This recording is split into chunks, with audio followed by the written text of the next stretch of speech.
At the end of your life, what will be your legacy? What will you leave behind for future generations? For the world, join the World Messenger, Isabella Lundberg, each week as she brings you a new distinguished guest from the business, sports, or entertainment world to share their success, their struggles, and their lessons.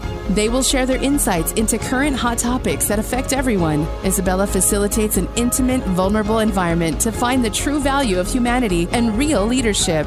Are you ready for your legacy? The legacy that matters?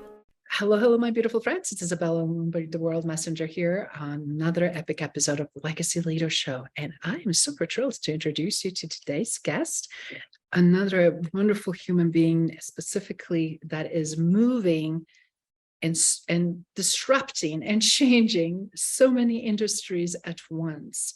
And I've nothing better to highlight her during the month of March for all of her accomplishments and exponential achievements that are marking not only what women are capable of, but also where things are going and how we're going to be pretty soon future thinking, future focused, and before we know it, living that future.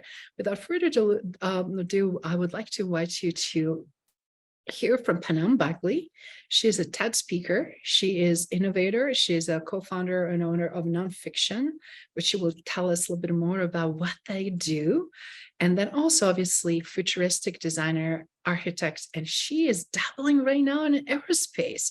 Oh my goodness, what else is there? So much more. She's contributing also to so many companies and magazines and whatnot. And her footprint in digital world is phenomenal. So without further ado, Phnam, welcome. How are you? Thank you for having me, Isabella. I remember that we met on Clubhouse a couple of years ago in the midst of the pandemic, and we kept in touch, and it's wonderful to be speaking to you today.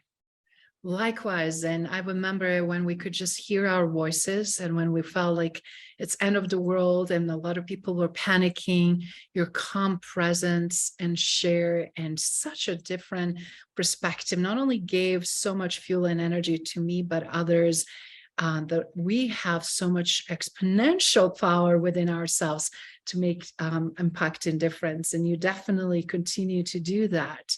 So first of all, Phnam, how did you get to be so focused, future focused, and so focused on disrupting industries and specifically aerospace that is so challenging and difficult to do? Well, I think since I was a kid, I've always been the one who stands out, and that never really bothered me, right? Like right now, I'm walking around with my blue hair and my strange clothes, and it's, fitting in has never been a life goal for me, even as a child. There was a time where I kind of wore Harajuku style clothing, and and I was always very curious. I think that sense of curiosity of looking up to the sky at night and seeing the infinity of the universe and seeing everything in perspective kind of helped me do that, right? I remember the first money I ever made, probably illegally, when I was like 15. The first thing that I bought was a small telescope, because as a teenager growing up outside of Paris, that was the most important thing I could get myself. And yeah, so always this travel in space and time has been very important to me, which is why I always loved history. I always loved the crafts of the past and the visions of the future. I love the culture and traditions of different parts of the world, which is why I tend to travel internationally quite often. Discovering places where people don't live like me, people don't speak like me, people don't think like me, opens my mind to a beautiful future that I want to believe in. I love that. And I can just imagine you're as a girl in Paris, which also, as a lot of people that did not have had a chance to travel or see yet, has this amazing history and beauty, but also has these very contrasting aspects of the culture and subcultures, and from arts to music and everything else. So that creativity is just amazing. And I'm so glad you said how you stand out always and felt comfortable with that, because so many people would love to do what you were freely able to do, not only how you convey your message, but also how you live your life. And do you mind sharing, what would you recommend for people like that are struggling with that? Because it is great way to see someone living authentically and being and doing things authentically in a way that you do. I think the first and most difficult part to do is to be comfortable with changing. So when you find your style, when you find your stance in life, when you find your voice, you're not going to find that the first time around. You're going to try things. You're going to probably emulate something that you see. You're going to combine things that you like. And then over time, you will refine it to a point where you feel like it's in alignment with your authentic self. And that is what I've done, right? If I look back at certain haircuts that I've had, or certain styles that I had, or certain ways of speaking that I had, I probably would, hide in a hole because it was pretty terrible. But I accept them as necessary for me to be where I am today. So that is the advice I would give. Try things out until things feel right, and you will know when they feel right. Mm. And now you are trailblazing in so many ways, obviously creating nonfiction and turning science fiction into reality. I mean, just that alone is so much in that beautiful statement. And do you mind how this became about? And then what are you disrupting? What are you currently doing to make a tremendous impact globally? Sure. Let's talk a little bit about how I fell into design. I was never someone who understood what design was, if it even existed. I went through school. I was pretty nerdy. I like math and physics and things like that. And I was probably destined to become an engineer of sorts. And then when I finished high school, I went to this job fair that displayed some designers, specifically industrial designers. I'd never heard of that practice before and realized that everything around us that is not a building is designed by an industrial designer, right? From your computer to your phone to your shoes to your eyewear to your headphones, everything. And so, and the school that was presenting their work in particular was a car design school. That's what they were well known for at the time. So I was seeing all these like very incredible drawings of futuristic, four-wheeled machines. And I was like, well, I know nothing about this field, but how about I sign up? And so I signed up and I got accepted and I studied it. I did pretty well, and it got me to a place where I could get a degree. And the third out of 5 year process of studying industrial design, my school opened a new department of space design. And so it was designed for space environment, space habitat, microgravity, and things like this. And of course, I was the first one to sign up, and of course, I studied that. And I really fell in love with it because there was a lot of alignment. There was always something quite extreme about the way I lived my life. I like to see what is on the other side of the uncomfortable, the extreme of fashion, the extreme of thought and philosophy. And I thought that space was a good place for me to explore that extreme. And so I really thrived in that, graduated with a project, designing habitats on the surface of Mars. And then just before I graduated from that school in France, I was invited to study space architecture at the University of Houston.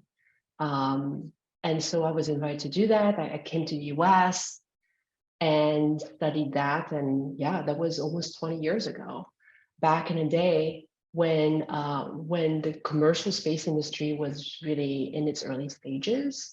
And the space industry as a whole was not really dynamic.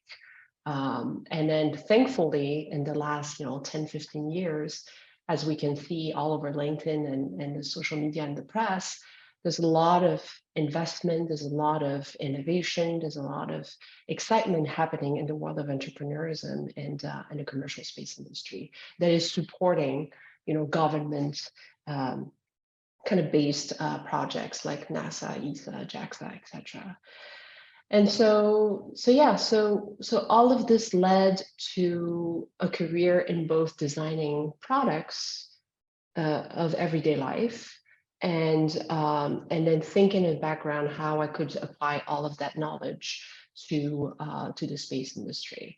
Because I see a lot of parallels between both worlds, the world that we live on this planet and the world we live in space, right? We still eat, we still sleep, we still work, we still, have relationships, we still think about our mental, physical, and emotional health, and then historically, the space industry has really been focused on STEM, on function, on getting people up there and getting them back alive. But to me, that had never been enough, right? Really the human, unrefined aspect of sending, bags of bones with emotions up in space was a lot more than that. And I really wanted to explore that.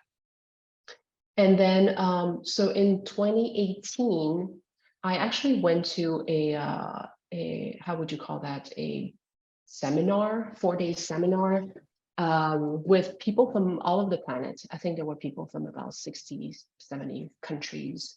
And then we went through these workshops of personal and professional development. There were some keynotes, there were some, kind of like exercises in emotional intelligence, et cetera, et cetera. And then one of the exercises that we went through really had an impact on me was basically the idea of finding your life purpose.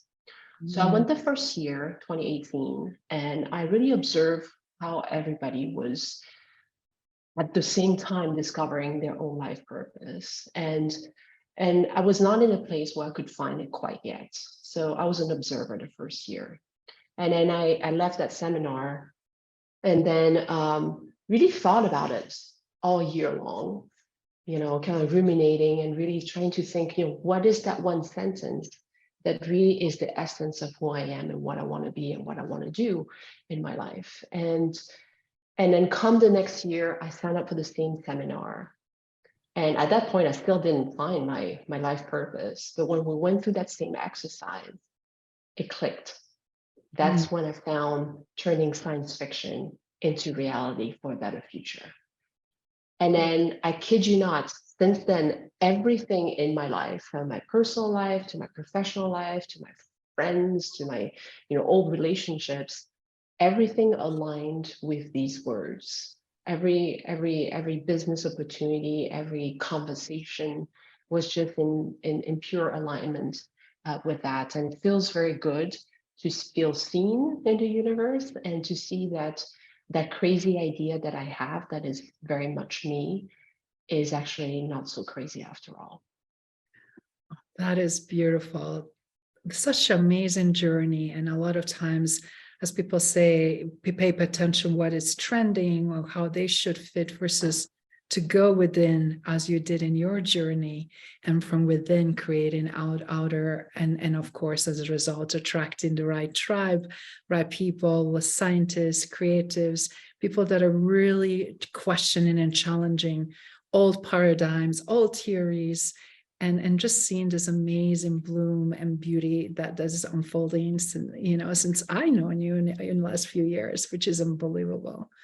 So with that in mind, obviously you created this company and now you're doing something remarkable. I had a chance to see last week your fantastic new TED Talk that really brought so much in perspective, because how much we don't think about things that your TED Talk addressed.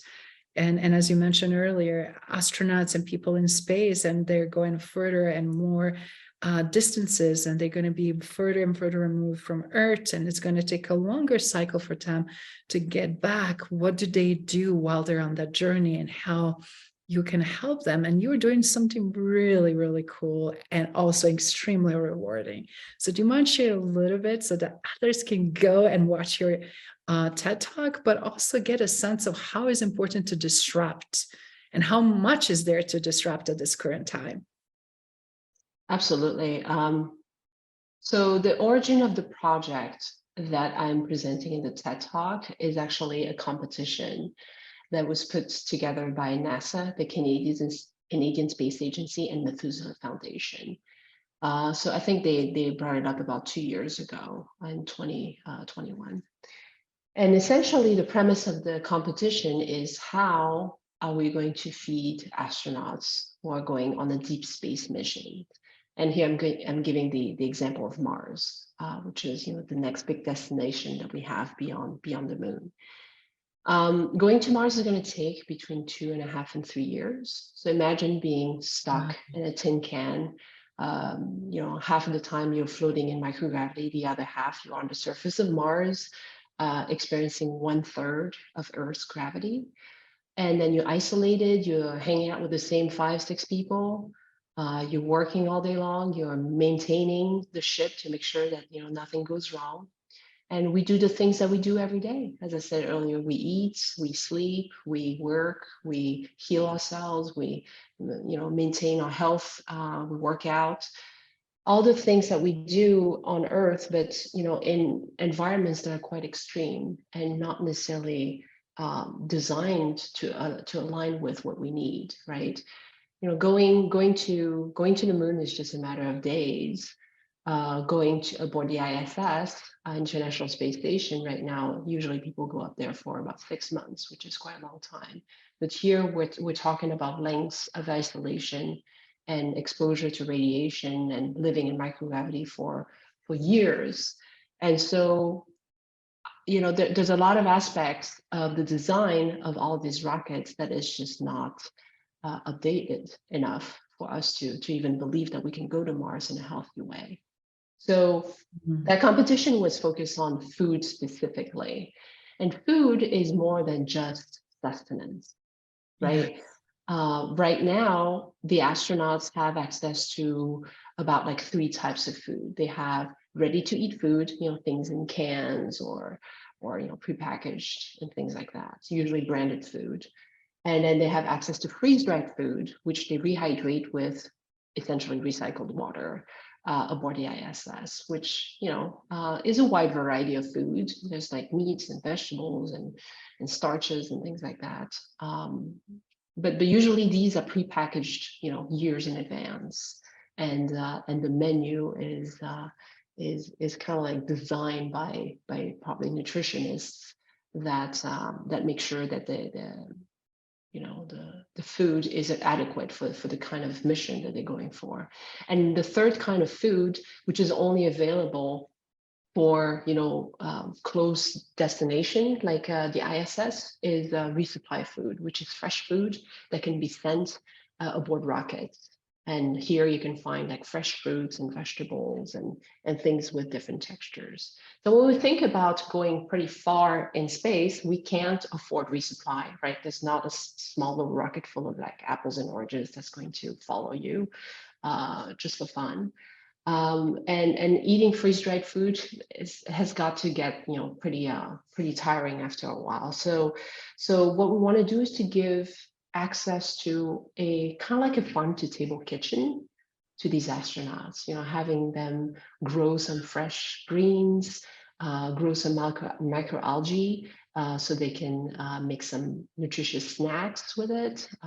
Different types of ingredients they can mix with them, like oats and peanut butter and powdered berries and spices.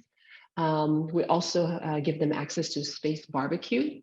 And you have to watch the TED Talk to see how we do that.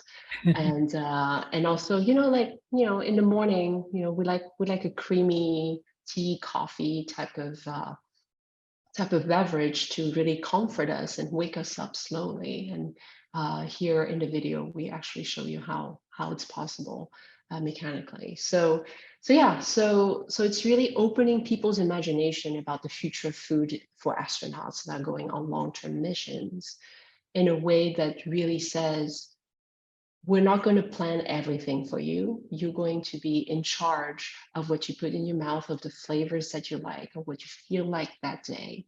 Really give them the agency and the freedom to do the things that they want to do. And that's one shift in thinking that we would like to kind of like expand to every life support systems aboard a spaceship. That is so powerful. And thank you for explaining that, because obviously when we put things in perspective and times and distances and sacrifice, and also, of course, ensuring well-being, because it's very taxing emotionally on someone, as you just said, to be so long and on this confined space, how all of this will play out, and giving them also something to look forward to it and be able to sustain it in better ways. It's just mind-boggling. So are you, how this competition went? What were the results? And I mean, obviously you had this amazing TED Talk. Again, everybody, you're going to get a link and you have to see it. But I'm curious, what are the next steps, and when you guys can really start creating and producing something? Yeah, so we won phase 1, which was the conceptual phase of the competition. Yay! But unfortunately, we learned that we didn't go through phase 2. I think it had a lot to do with the fact that we self-funded everything and really focused on the experience and the design. Whereas I believe that the organizers of the competitions were really focused on a little bit more of the science and the scalability of the project.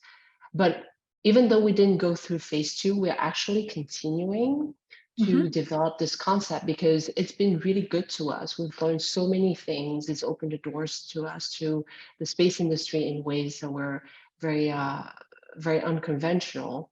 And through phase 2, we actually built a functional prototype, 1-to-1 scale. So in our office, when you walk in, there's like this 1-to-1 scale, mock-up of the spaceship, which is pretty cool. One thing that's about the machine that's been pretty hard to do is to grow microalgae, is to maintain them living. And thankfully, we have people on our team that have been very resilient and trying batch after batch after batch of microalgae. And finally, we've been able to maintain a culture for about 6 months straight. So yeah, it's our job is not only design, right? It's some biology, it's some trial and error, it's some research and figure out what works and what doesn't. But in the end, because we're designers, we're experiential. So we try things out until they stick, and then we hold on to that idea and move forward with it. So yeah, actually, at the end of this month of March 2023, CNN is actually going to do a special on this project. So getting a lot of press, and that's pretty exciting. One thing that's actually pretty good about not going forward with the competition is that now we have the freedom to do whatever we want with this project, right? We want to push it as far as we can and really, as I said, expand that idea of agency and freedom and culture, local culture, to all aspects of life. We want to do it for the way people rest, the way people entertain themselves, they play, the way they work, the way they heal themselves. And that's just the beginning. I love it. And in a way, they say always things work out the best ways, or they're meant to be. And I know, knowing you and your drive and your passion from this is going to come so much more, and it already is. And I just love how you're now expanding that futuristic way of thinking, how you guys lead, and how you're carving the path forward. I cannot wait to see how it's going to impact even us on the earth, and that we so desperately need adjustment and change, as we're seeing plethora of issues, right? And instead of focusing on negative, what I really kudos you and your team, how much you guys are focusing on, how can we change the script? How can we come up with a different story and different outcome? And that's very much related to my path, my professional path. Is I've always tried to look for what am I doing and why am I doing it, right? And one of the big themes of 2022 and 2023 at Nonfiction, the company that I run, is, what is the relationship between what we do and space, for example? And we realized that we were actually quite experts at creating this cycle between Earth and space. where we take technology that we develop on Earth, in the medical industry, health, wellness, education, robotics, transportation, and we bring all of that knowledge to the world of space by just adapting to different extreme environments. And then all of the innovation that was developing in space, the food systems that I just talked about, the way we sleep, the way we interact and work with each other, we bring them back to Earth in order to serve the people who are not finding solutions today in what is offered to them, right? People living in very remote places, people living in different types of extreme environment, people who are not finding relief in mental health from the typical solutions that you see out there. So our company in the last couple of years has specialized in that. What is the cycle of Earth to space and space to Earth that creates a sustainable future? Wow, that is unbelievable again. And people don't realize how near future is truly really near, right? And how much need for this disruptive ways of being and doing it's necessary, because we cannot continue self-sustaining. It's just being sustainable, even what we're doing currently on the planet Earth. And how also so close the futuristic thinking that we thought as the kids, it's hundreds and thousands of years later after us that some space integration will happen. And actually it's happening faster than it's being projected.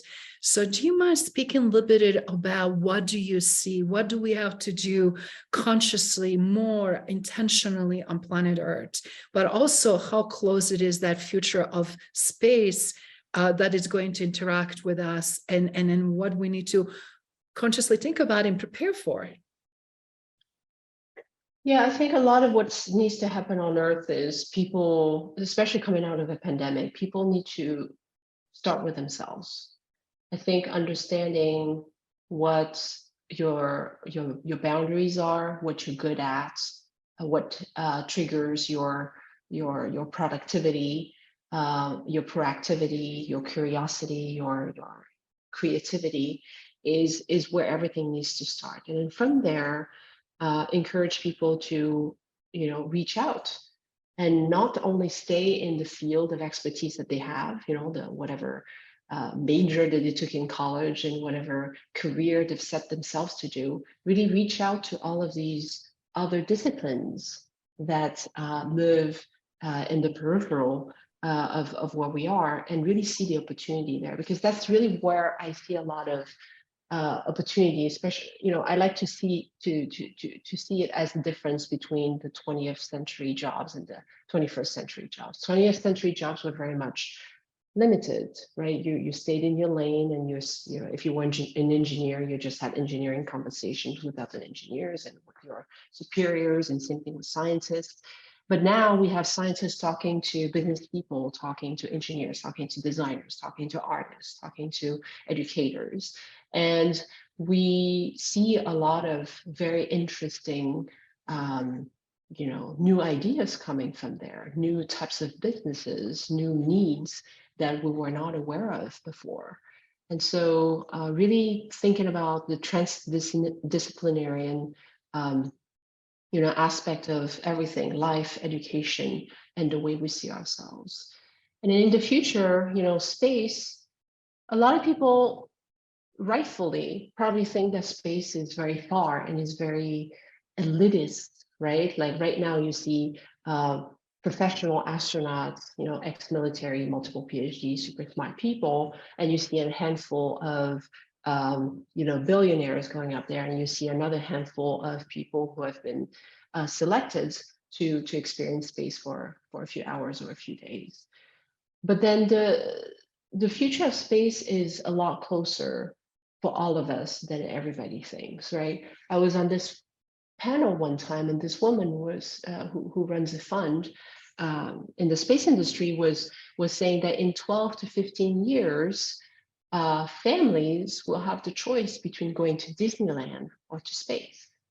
Wow. Right? That's basically tomorrow, right? And obviously we're not going to go up in like dangerous rockets or anything like this. It's more going to be in the form of balloons. I mean, I'm saying that, but I might not be right. but like the shape of balloons, where you go up very slowly and you go down very slowly.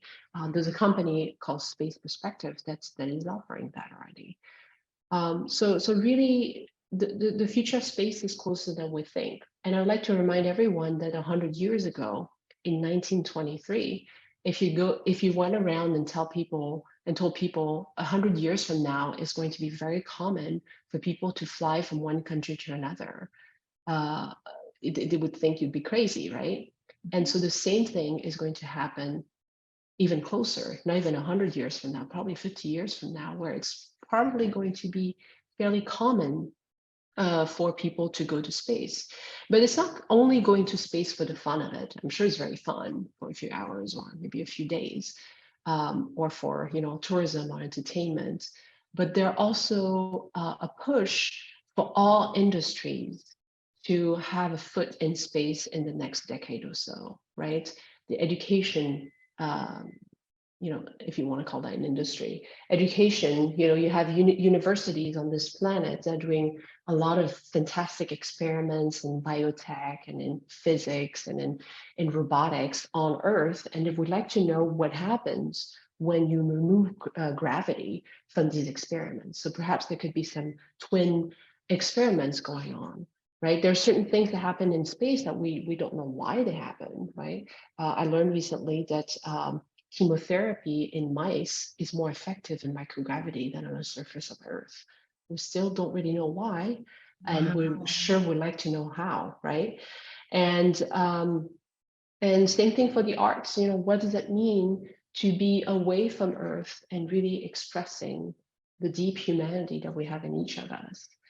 Same thing for designers. How do we create living environments or industries up there that are relevant to the future of the space industry, but also the future of how people live on Earth? So there's so much potential in every single industry to blossom.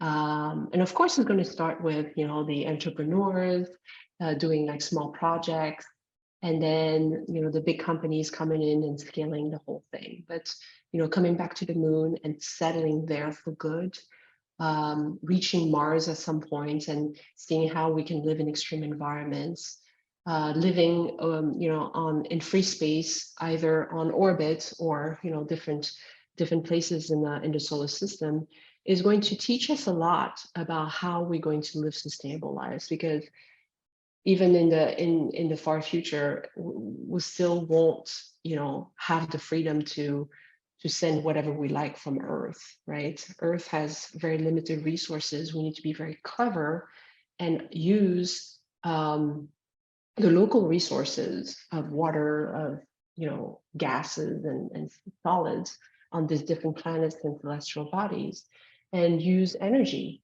as well that is very effective, right? The effectiveness of solar cells, for example, above the Earth's atmosphere is a lot higher than below it.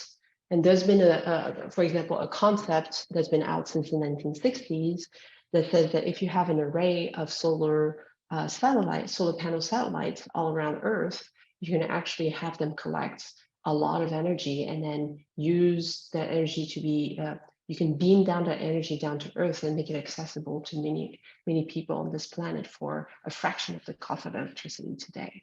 So yeah, the space economy is healthy and is going to get healthier year after year for sure. Wow, it's such a powerful to think about in those ways when you just said that that's space economy, it's a real thing and it exists and is going to really make a huge impact and change. And I know I was really shocked recently when I talked to, and they're like space attorneys already, and they're like working on specific deals. And I'm thinking, how abstract is that? Or like who they're negotiating deals with, and how do you divide something that is so exponential, right? But really start putting and bringing everything in perspective, because we're explorers by nature. We crave different and we crave new, right? And you're definitely in front of that, not only with how you live your life on daily basis here, but also how you transforming education piece as well, and how we're looking at these complex topics and issues in a ways that are broken down, easy to observe, and also partake in it. And right now, do you mind sharing what do you see some great opportunities for people to put in perspective if they're fascinated about certain things, how they can best apply themselves, and what would be some ways for you based on breaking through that stigma or stereotypes or an old way of thinking? What would be some suggestions for creatives to really tap into more into their creative power and apply themselves? I think communication and storytelling is at the source of it, right? You don't walk in a room with all the colors of the rainbow and say, I know what I'm doing, just listen to me, because nobody will, right? But meeting people,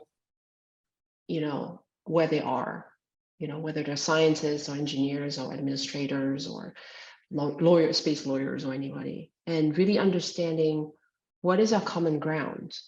Where do we see the future of any industry, the space industry, education, robotics, whatever it is, and see how creatives can support the story and then carry it even further, right? Because when I work with a lot of scientists, they're very focused on what they do and they're very good at it, but they don't necessarily see the potential of how it can change people's lives.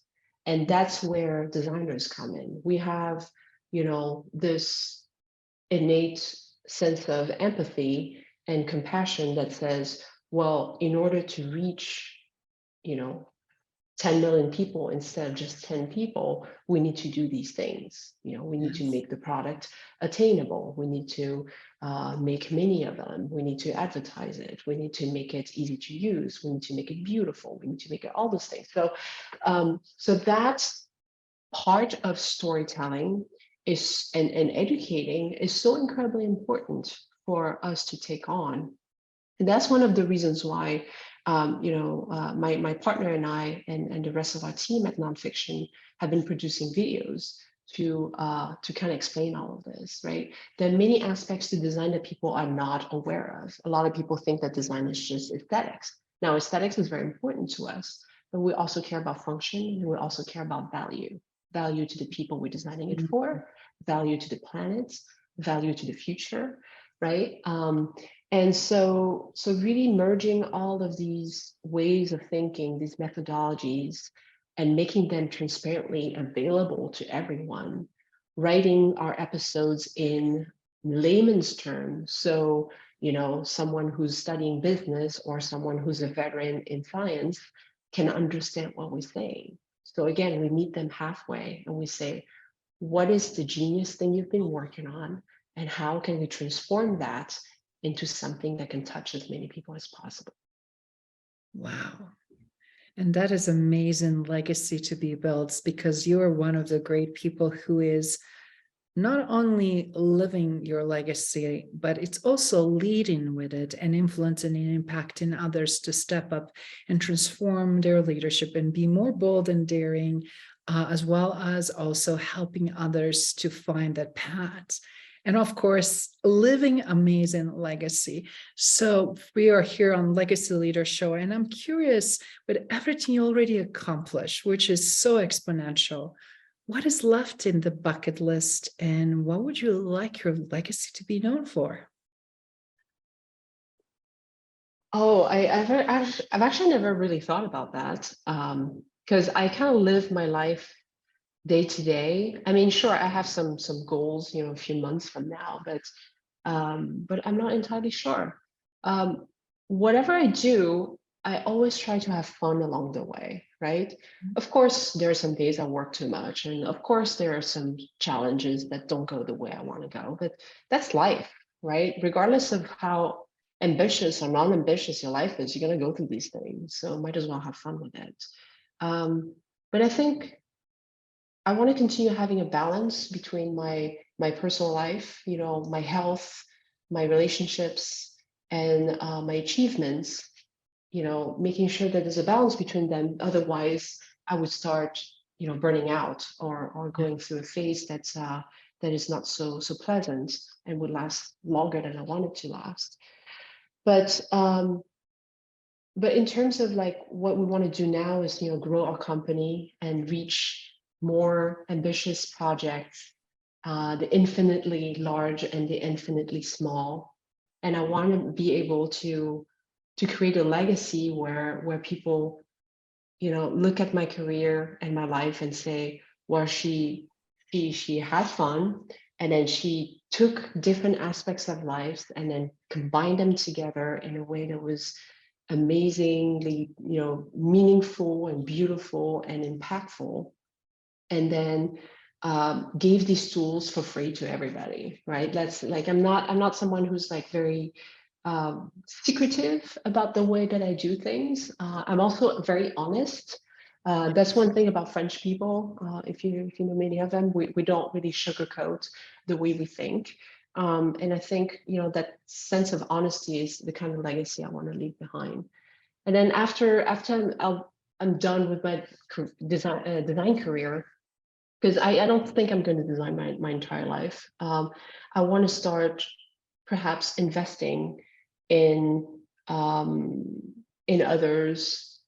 investing in companies, investing in wonderful ideas that can become, these impactful futures.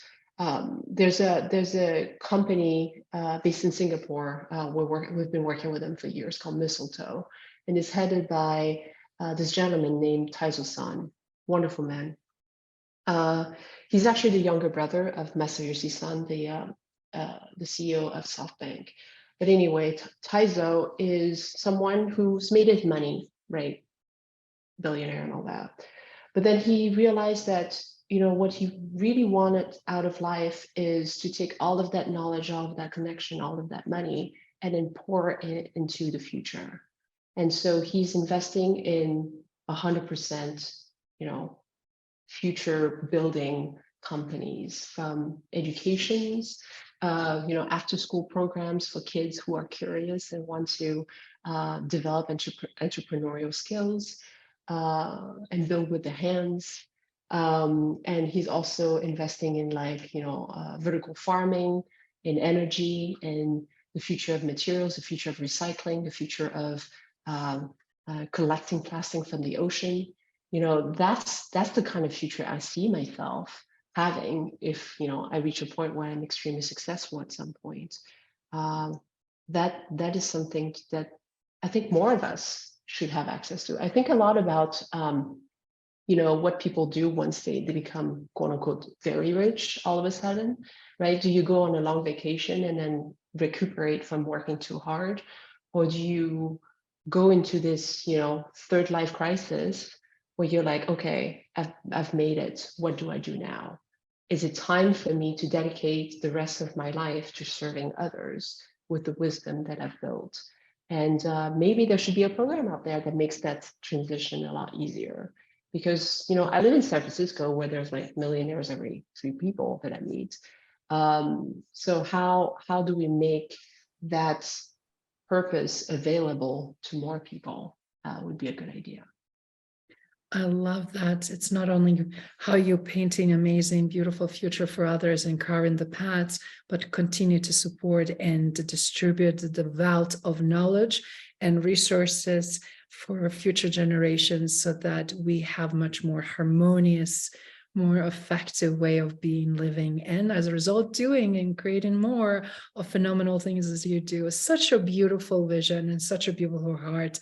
And I absolutely love your honesty and transparency and how you show up from first day I met you. And I'm not surprised to see these tremendous results that you're creating right now in waves, because again, it's so powerful to see you as a woman daring, stepping up and unconventionally disrupting and unapologetically disrupting the industries that are traditionally not only male dominated, but also in the same way male thoughts and ideas, without really looking what possible alternatives are, and then bringing that softness and different perspective and this beautiful dance that we as a result see so many tremendous outcomes. So where listeners and people that are watching and listening to this episode, where they can find more about your phenomenal work or get in touch with you, where would you like them to go? Sure. You can see some of our work on our website. It's www.nonfiction.design. It's not .com, it's .design.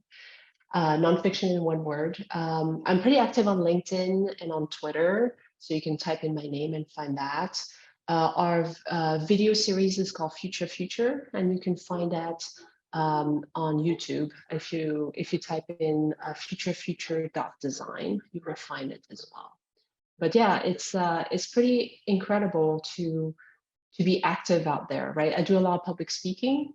I just came back from South by Southwest 2023, which was pretty incredible, to be exposed to this like world stage and really getting to speak, very nerdily about all the crazy stories that we are creating with our clients at work, and having people from all over the world really receiving it positively. So wherever you can find me in the world, speaking somewhere, join me. And I'm pretty open. I'm not the kind of person who like puts up a wall and thinks I'm important or whatever. No, it's very easy to talk to me and ask for advice or get on a call. So and I like to keep it that way.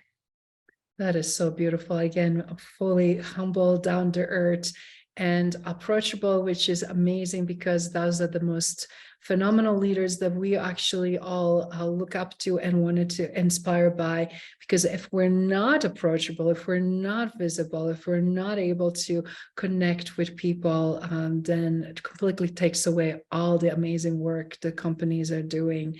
And you are definitely doing so many things right. So again, kudos for your amazing achievements. And in closing, do you mind just sharing one thing for anybody watching and listening that is struggling to define their own purpose and goals, or just simply not sure, or not being bold and daring, or whatever they might be experiencing that is holding them back? What would you suggest to turn their life around with one action or one thing that they could do differently to expedite that for them? So I teach creativity to police officers and first responders and people in the military and people like that, who believe that they're not creative beings for whatever reason, education, society. And one exercise that I have them go through that makes them usually fairly uncomfortable is Ikigai. So Ikigai is a Japanese philosophy that overlaps what you love, what you're good at, what the world needs, and what you can make money with. So create that Venn diagram with these 4 circles and start filling the gaps and start understanding who you are. You will probably not figure it out on day 1, maybe not on day 30, and maybe not 365, but really think about these 4 questions. What do I love? What am I good at? What can I make money in? What does the world need? Because in the end, that's what you bring to your grave, right? Like what all of these stories that you build for yourself and that overlapping that create these relationships and these happenings in your life that people remember and that you remember, that's what's important, right? Mm-hmm. So there are many books and blogs about it. You can definitely read more about it, but Ikigai is definitely an exercise that I recommend for everyone. And leave us a positive review whenever you are listening on whatever platform there might be. Make sure your friends and family also know about the benefit and value that we provide and what we have to offer. Cheers.